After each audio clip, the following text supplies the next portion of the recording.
In part one of this presentation, we saw three classic examples from history of how data viz can create knowledge, change minds, and generate interaction. In part two, we're going to look at some bad examples. Why would we want to look at bad examples? Because we want to learn how to do the awesome and avoid the bad. And we also want to learn how to avoid the awesomely bad. Here are 6 basic principles of good data design. See the story in the data, use the right graphical elements, no decoration without design, compare apples to apples, understand reader expectations, and choose your frame of reference wisely. Let's start with the importance of seeing the story in the data. Here's a horrible data visualization. It shows average home prices on the Front Range of Colorado in 2015. Now, there are a lot of things wrong here. First of all, somebody thought it would be cutesy to turn this into a line graph and then color it like mountains with sky and clouds behind. A line graph is not appropriate for this data set, and this is a classic example of decoration without design, so it's violating the second and third basic principles of good data design. But right now I want to talk about how it violates the first principle, which is see the story in the data. You may have noticed there's no label on the x-axis. So how are these cities arranged? That's right, they're arranged alphabetically. The alphabet is on the x-axis. Now sometimes for categorical data that might be legitimate, but in this case, as I stared at this chart for several minutes, I started to see a pattern that I was only able to recognize because I've lived in Colorado for 20 years and I know this area well. There is a really important story in the data here, and it's being completely obscured by this cutesy design. I took the same data and I re-visualized them. And here's the story in the data. The closer you live to Boulder, the more you're going to pay for housing. The data are actually a really good fit for the logarithmic best fit line. It's a very strong pattern. And it's super important to know this if you're looking for housing in the area. You can't visualize your data for others unless you understand it yourself. That's why this is the first principle of good data design. See the story in the data. Now, sometimes you may not know the story when you first go into the data. You may need to do some exploratory visualization for yourself so that you can learn about your own data set and find the story, the same way John Snow found the story of the Broad Street water pump. But if you're going to present a data visualization to somebody else, you need to understand it first. Okay, principle number 2, use the right graphical elements. When you are visualizing data, you can use different graphic elements to represent different parts of the data. For example, you could use color to represent one variable, shape to represent another, size to represent a third, position to represent a fourth. The trick is to pick the right ones. If we wanted to visualize the past 5 months of a company's sales, we could use a pie chart, but it's probably not our best choice because we're probably interested in the trend. Pie charts are only good at one thing, which is showing the relationship of a part to the whole. A line graph might make more sense for 5 months of sales data. Now we can see the trend. However, line graphs are also not ideal for a data set like this because line graphs assume linear interpolation. In other words, they assume that the data are continuous, that they must move through intermediate values on their way from one data point to the next. That works great for things like temperature, because if it was 60 degrees at 9 o'clock and it's 70 degrees at noon, you know that in between it had to be 65 degrees at some point. But that is not the way sales data work. There is no month in between November and December. If we draw a line between November and December's sales, the story on the chart is that halfway between November and December, sales were 20. But that makes no sense. So a bar chart would be much better for this kind of data because we can still see the trend, but now we're being honest about how many data points we have, only 5. Word to the wise, if you're choosing between pie chart, line chart, and bar chart, most of the time, the bar chart is going to be your best bet. Whenever you plan to visualize some data, you can decide what attributes you want to use. For example, you might use position or color, the relative size of things, maybe a combination of position, color, and size. You could use the angle or slope of a line. Here we visualize the number of car crashes involving moose in Maine across all 52 weeks of the year, clockwise, showing that the risk is greatest in June and September. You could use image or symbol type. You could even use words themselves. This is a map of Atlanta created using geotagged tweets, showing what people tend to post about from each block of the city. When you are doing data design, your most important tools are position, color, size, image, and text. They are your 5 key channels for conveying meaning, so don't waste them. In other words, no decoration without design. Now, we all want our data visualizations to look nice, and a well-designed viz can be much more convincing and effective than a poorly designed viz. But well-designed means that all the elements are there for a good reason. Don't create something like this. Now, this might look kind of cool, but it is almost impossible to understand. Feel free to pause the video if you want to try to figure out what's going on here. I took the actual data that this viz conveys and I re-visualized it like so. It's a feature list. That's all it is. This might not be the world's best looking data visualization right here, but it's about 20 times easier to understand than this.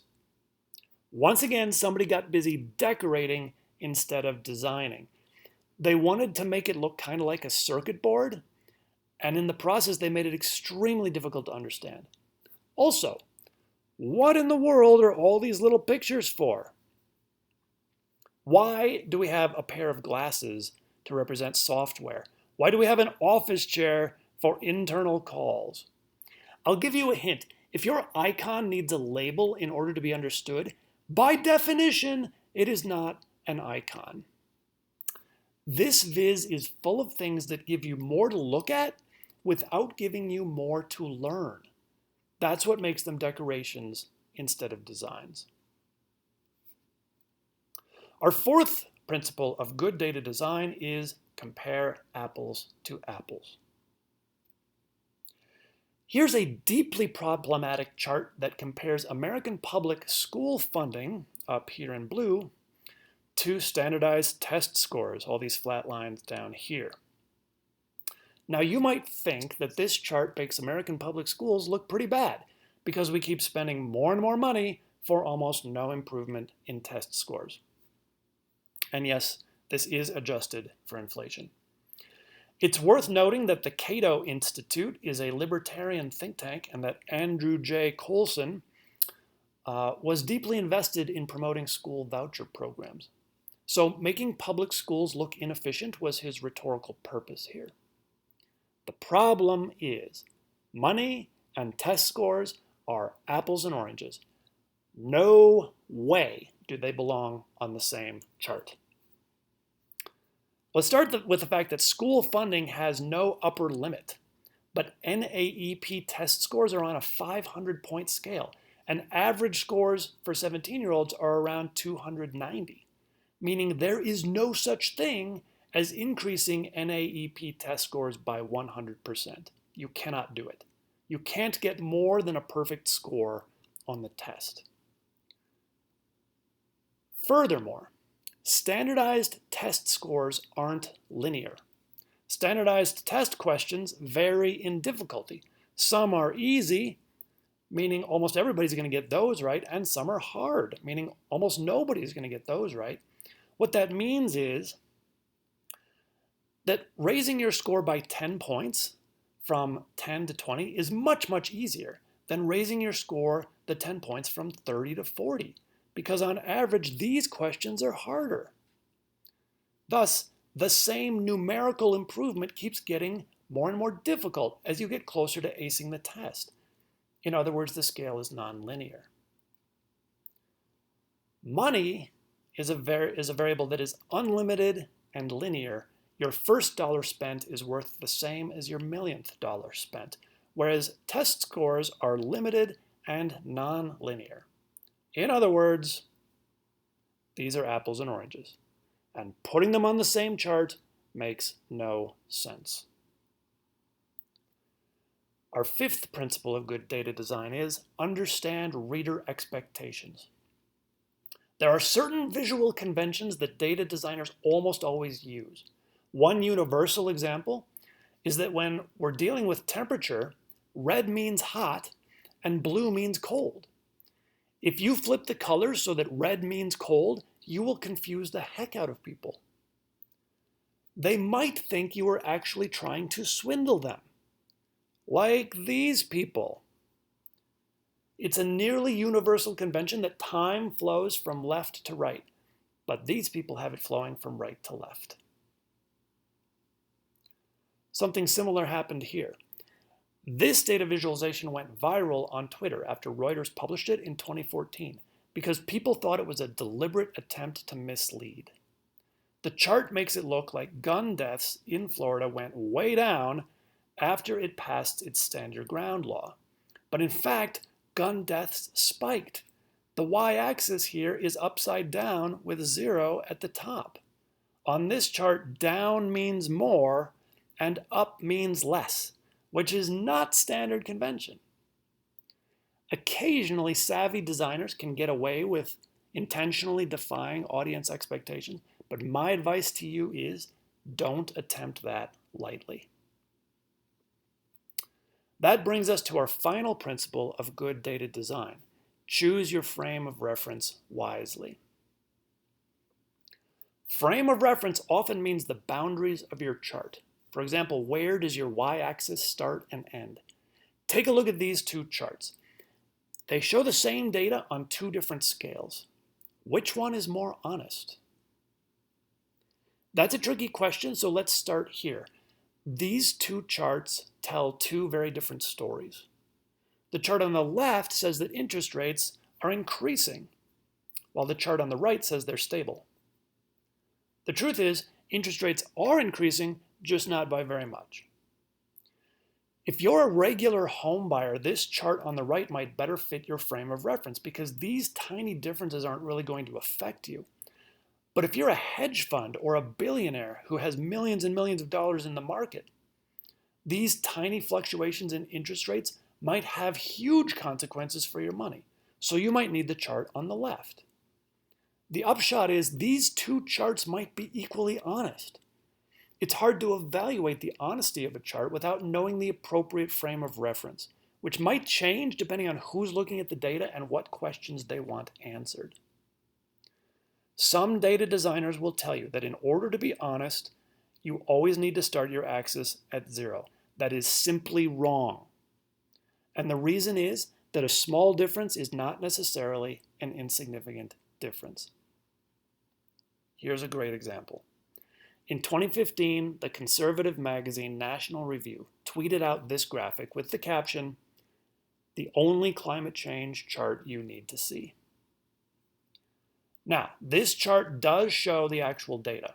And if you look carefully, you can see that the average temperature is actually increasing from the left end of the chart to the right. The dimensions of this chart are carefully chosen to keep this line as flat as possible, so as to give the impression that the temperature change has been negligible. Note, the y-axis starts at 0. But what if we kept the dimensions of this chart the same and switched the scale to Celsius? 0 degrees Celsius is way up here. If we started this chart at 0 Celsius with the same dimensions, we would actually double the slope of the line on this chart. So global warming would look twice as significant. What if we didn't make the chart so long side to side? Same thing, the slope of the line would increase and global warming would become more visible the narrower we make the chart left to right. Remember, a small change is not necessarily an insignificant change, and 0 is not necessarily a neutral starting point. So, remember your 6 principles of good data design. See the story in the data, use the right graphical elements. No decoration without design. Compare apples to apples, understand reader expectations, and choose your frame of reference wisely. Thanks for watching.